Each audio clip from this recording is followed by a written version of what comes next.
Good afternoon. My name is Patty, and I created this channel, Life Uncomplicated, to help people uncomplicate mental well-being and mental health. And today I wanted to talk about the perfection of the design. And I was listening to a video earlier today about somebody who was talking about the body and the infinite intelligence that the body has, and how the body is so much more intelligent than we are as humans, which makes perfect sense to me. The body knows exactly how to run itself to keep us alive. And quite frankly, if I were in charge of keeping my heart beating and my lungs breathing and my liver filtering and all the things that my body does, I'd be screwed. I would have no idea where to start. But luckily, I don't have to because my body knows exactly how to run itself. The only thing I can really do is get in the way and screw it up. But basically, what was being said was the body is perfect. The body is divine energy, and it knows exactly how to run itself. And I thought that is so true, first of all, and second of all, it's the same with the mind. The mind is a divine energy, just like the body. And I have this quote here from The Missing Link from Sid Banks that I also heard today as a coincidence, that is, in the illusory world of thought, many believe the inner self is God and the outer self is the body.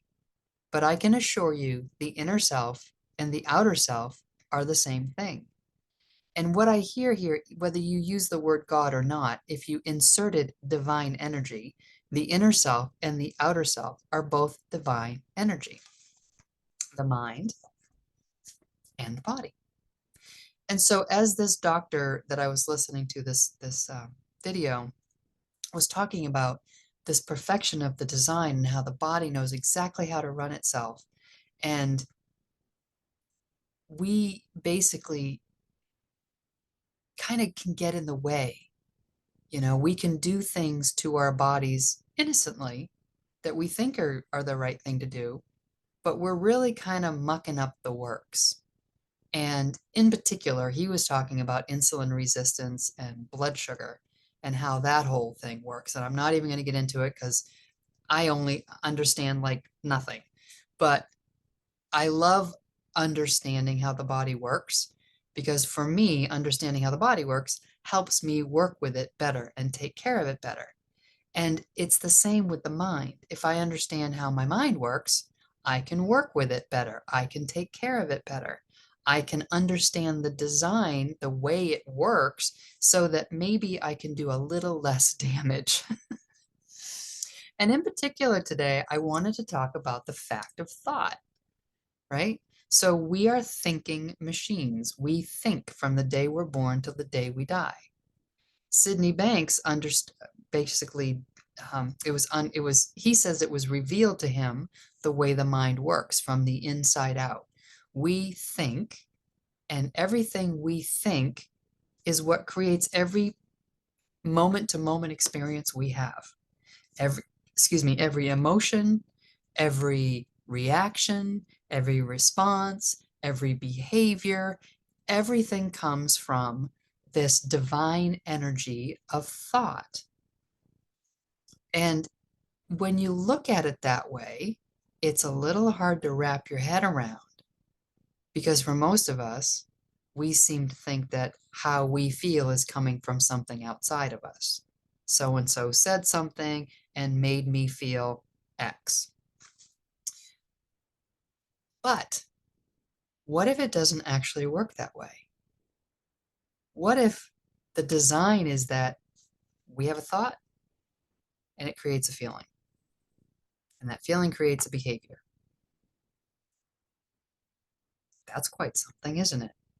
The first time I heard that, I was 50 years old, 5 years ago. I had never heard it before that, but it made total sense to me. And as I look in this direction more and more, I realize that is the design. That's how we work. We work from the inside out. If we have a memory of something that was happy, then we'll feel happy just thinking about that memory. If we think about a memory that was sad, we'll feel sad just thinking about that memory. The thing that happened in the memory is no longer happening. It's done. And yet we can still feel an emotion because that's the design.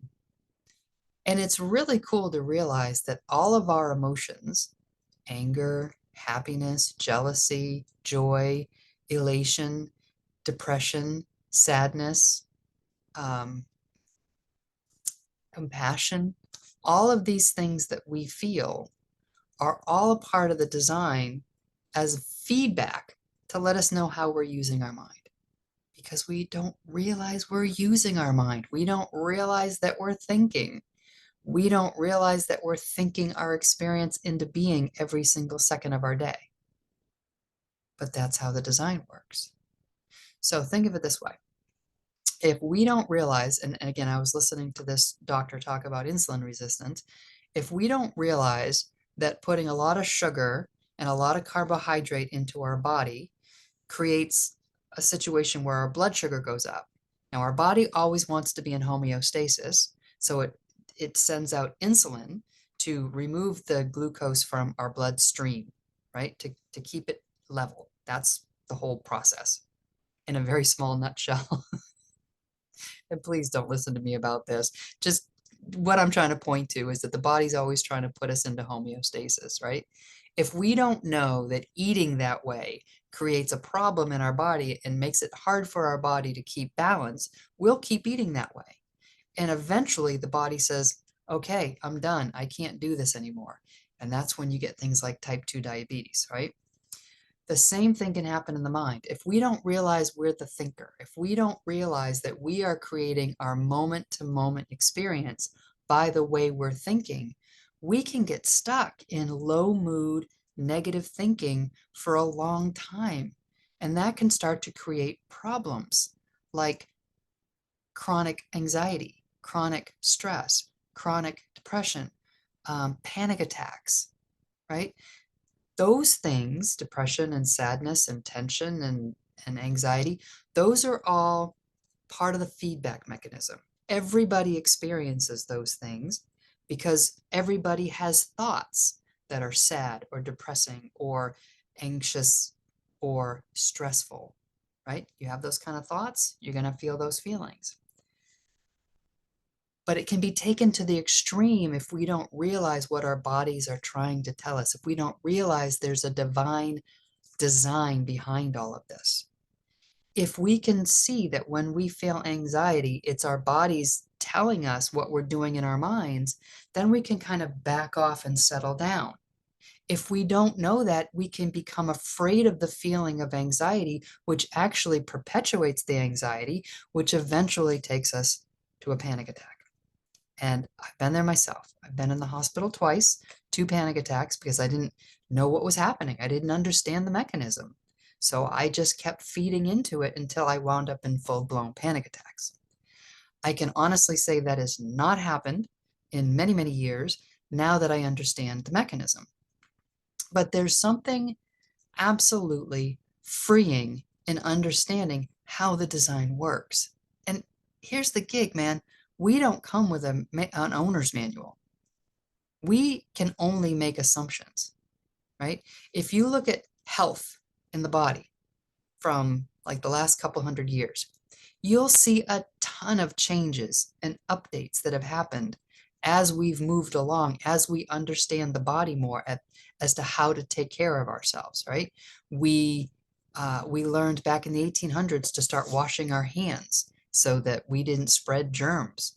Before that, we didn't know germs existed.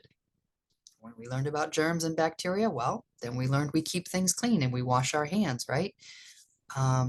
We've had advances in medicines and penicillins. We can fight bacterial and viral infections now that we couldn't fight a couple hundred years ago because we didn't know anything about them. So we're always learning, we're always deepening our understanding of how this mechanism works. But we also need to deepen our understanding of how the mind works. And we need to see that our minds aren't broken because we have feelings like anxiety and stress and depression.